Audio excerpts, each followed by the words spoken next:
Hazel really believes that somebody is jealous of her and somebody is insecure about her presence. Bitch, please.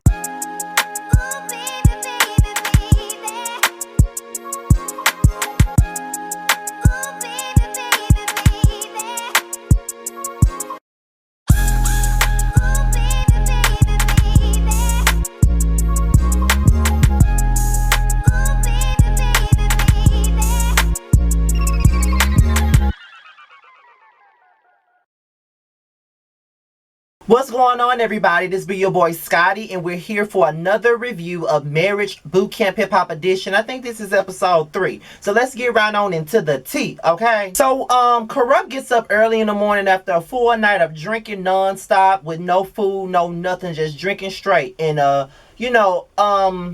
person like me that drinks quite a bit on occasion, let's make that clear, I know not to drink without food.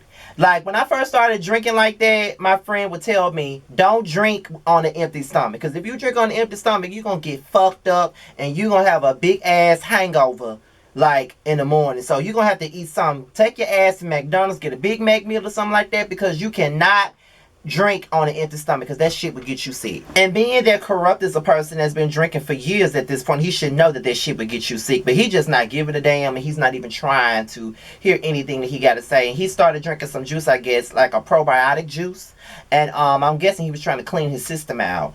And Tony was calling him out on his drinking, and he's like, you acting like this is something that's never happened. Like, this always happens. And I'm like, that's the problem. It always happens. So therefore, you need to try to get the shit under control. But instead, you're not trying to get it under control because you don't give a fuck. All you're thinking about is yourself. You're not thinking about the way that you're making everybody else feel. You're not thinking about Tony. You're not thinking about your damn self. Because if you was thinking about yourself, you wouldn't be drinking like that.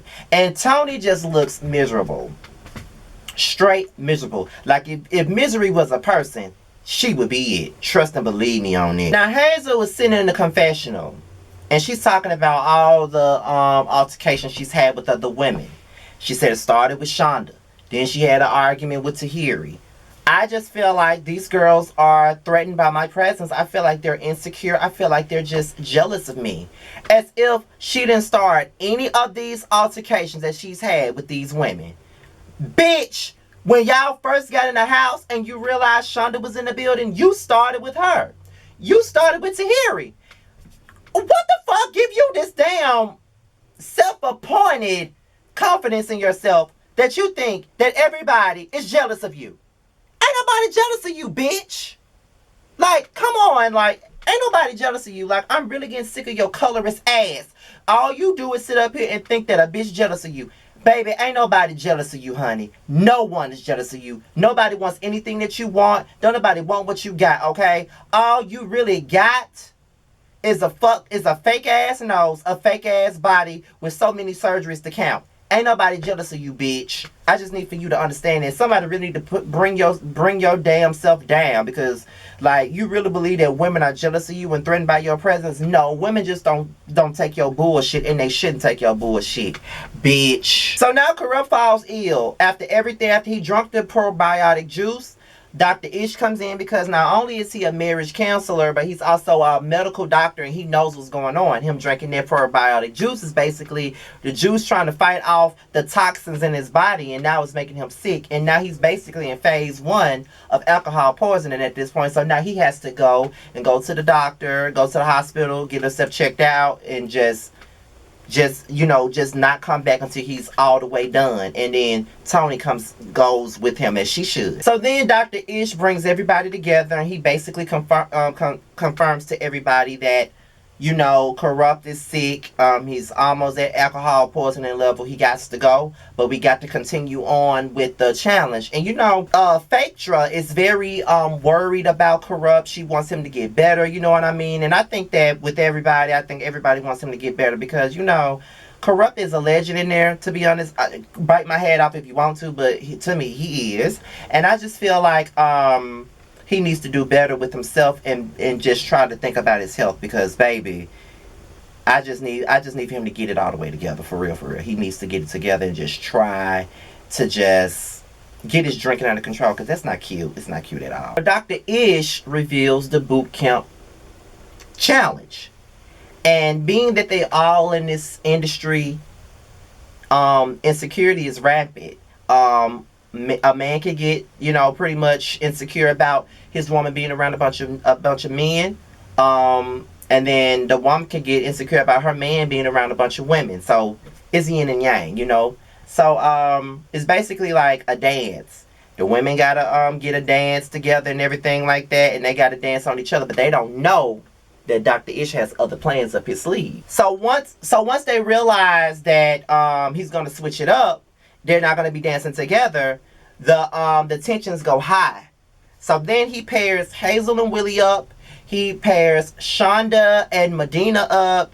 He pairs Vado and Phaedra up, and he pairs Tahiri and Devon up. So they're all dancing, and Shonda just gets a whiff of Hazel E being very extra, popping her ass all on Willie. And I'm just like, girl, I listen, if I was Hazel, I'd be putting my ass all up on Willie too. But this ain't about me though. This is about her. And Shonda was a little jealous. I mean, you saw the green eyes popping up, so she was a bit jealous, and she could sit up here and try to say that she wasn't if she wants to, but she knows that she was. So then, after the dancing and all that is over with, they all sitting there talking and eating and shit like that, and they was talking about the competition. And Shonda was saying that Hazel is extra. So when she says that Hazel is extra, Devon jumps in talking about, well, don't talk about her when she's not around and all this other stuff. So Willie was like, don't address my wife, address me. And so Devon felt like he could say whatever the fuck he want to say. And Willie hops up and says, don't address my wife, address me. And then, Shonda jumps up and then, she's going to fuck in and all of this other stuff. My thing about it is, I think that everybody is at fault here because Devon really didn't have to say shit to Shonda. I don't think that Shonda already explained why she said what she said. She didn't mean it in a negative way. Hazel is fucking extra. Whether you want to take it as a negative thing or not, she is fucking extra and annoying and just, I'm not even going to go there. I'm not going to go there. But Willie got up in his man face. And I think that Willie underestimated him because he's a pretty boy. And I will say that Devon is a pretty handsome guy. He's a pretty boy. And baby, when Devon pushed the fuck out of Willie, baby, I could not believe my motherfucking eyes. I could not believe my eyes because I just knew that Willie was going to fuck him up. But when Devon pushed the hell out of Willie, pushed him to the damn ground, I'm like, Willie, you underestimated your opponent, baby. You should have just popped off on his ass because he pushed the shit out of you and ran up on your ass, okay? And I'm just like, and then Shonda trying to jump in. But bitch, you got all this shit going. You really got it going because I really feel like you was being a little bit extra. Now, Willie only stood up because at the same point in time, he not finna have his woman arguing with no man, and as he should not. You know what I mean? So, no. But, Shonda, you did too much in that moment, for real.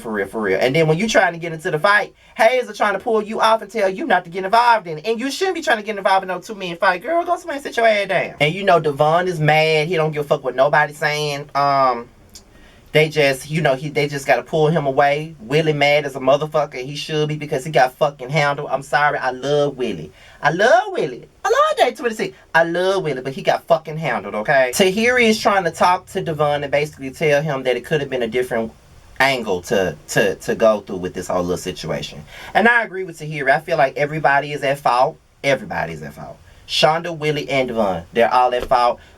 Tensions was already high with this whole little situation, and Shonda just got to admit that she was a bit insecure about Hazel dancing up on Willie because she was doing a lot. So just say that. It ain't nothing wrong with saying that you felt some kind of way about that. You already don't like the bitch and she dancing all up on your man. I feel some type of way too. Just say that. Tony and Corrupt returns home from the hospital and they basically have another conversation about it. Corrupt not trying to hear nothing Tony got to say, and to be honest, Tony just need to cut her losses and just let Corrupt the fuck go. Because he don't care about himself and he don't care about her, because if he cared about her ass, he wouldn't even be putting her in this little situation that he put her in. Like, I just think there's a bunch of bullshit that he's doing it to her, like, straight bullshit, straight fuck shit, honestly. Like the woman is obviously afraid for your health. She's obviously afraid that you're not going to do well. And you got grandkids and you got 5 kids at that, and you 46, grow the fuck up and stop drinking like that. Like, you feel like because it's, you talking about she acting like he don't, acting like you don't do this all the time. It's a problem. Do you not see what she's saying? It's a fucking problem that you do it all the time, nigga. Are you serious? Tony, cut your losses because he don't give a fuck. Then Dr. Ish basically says that they were supposed to perform their dance tonight, but being that they all got into it and it became physical, they're not going to do it. Then Judge told her to come down and give them the read that they needed to own. And, you know, Phaedra fake ass was all here for their read because it really shouldn't have gotten to that point. You know what I mean? But we also got to understand that Devon is probably the youngest out of everybody, so he has that stupid ass mentality. Like, if you say something to me, I'm going to fuck you up. If you say something to me, I'm going to punch your ass in your face. That's the type of mentality I used to have. I used to stay getting ready to go the fuck off or wanting to fight somebody, even though I'm nobody's fighter. Wanting to fight somebody because of what the fuck they said. I will fight you with my words, okay? I will read you with my words. And I will walk the fuck away. I'm not going to be fighting. What the fuck? Like, the last time I wanted to fight was... I ain't going there. But I'm not doing it. I'm not doing it. I think that is really unnecessary. Like, just... fight with your words and move on. You know what I mean? Like, but again, he's in his early 20s, I believe. So he's still in that stupid ass mentality. He ain't all the way functioned. Dr. Ish comes in and checks on Corrupt and pretty much it fills him in on what just happened with everybody. And, you know, Corrupt was like, maybe if we were there, it never would have happened because everybody loves Tony. They respect her. They listen to what she has to say. So we probably would have been a good presence and it probably never would have happened. I agree. So after everything, they get some drinks and they sit down at the table and then, you know, they were just talking about relationships all together and Hazel rehashes the whole Shonda situation all over again. And this is what the fuck I'm talking about. She starts drama, but then want to say these women are insecure or they're jealous or they're threatened. Ain't nobody insecure. We just don't like you, bitch. We don't like you. And until you realize that we don't fucking like you and just disappear and go back to obscurity where the fuck you belong, then you will be satisfied. Well, we'll all be satisfied. Then, maybe then you will see how much you're disliked, bitch. Don't nobody give a fuck about you. Ain't nobody jealous of you. Ain't nobody thinking about you, bitch. Point blank, period. I just want you to realize and understand it. Nobody cares. So with that being said, you guys, this is my review on Marriage Boot Camp. Be sure to like, rate, comment, subscribe, and share this video. Do whatever you see fit. Follow me on Instagram if you haven't already at Scotty_by_nature. Also, we just announced, we first announced it last night on an episode of The Prelude with The Cat's Meow. But today I put an official announcement out there on my Instagram and on my YouTube community page that The Prelude will have an OG panel next Thursday at 9:30, 8:30 Central Time, featuring myself, Jamar, Ashley Miller, Bounty Blue, and Kevin from the Scorpion Show, and Candy from Sweet Addictions. That's going to be part 1 of the OG panel. We will have another OG panel. And yes, we're going to have a great time. Great time. Me and Jamar is pulling through with these guest appearances, baby. But with that being said, you guys, I'm out here. Till next time. Peace out.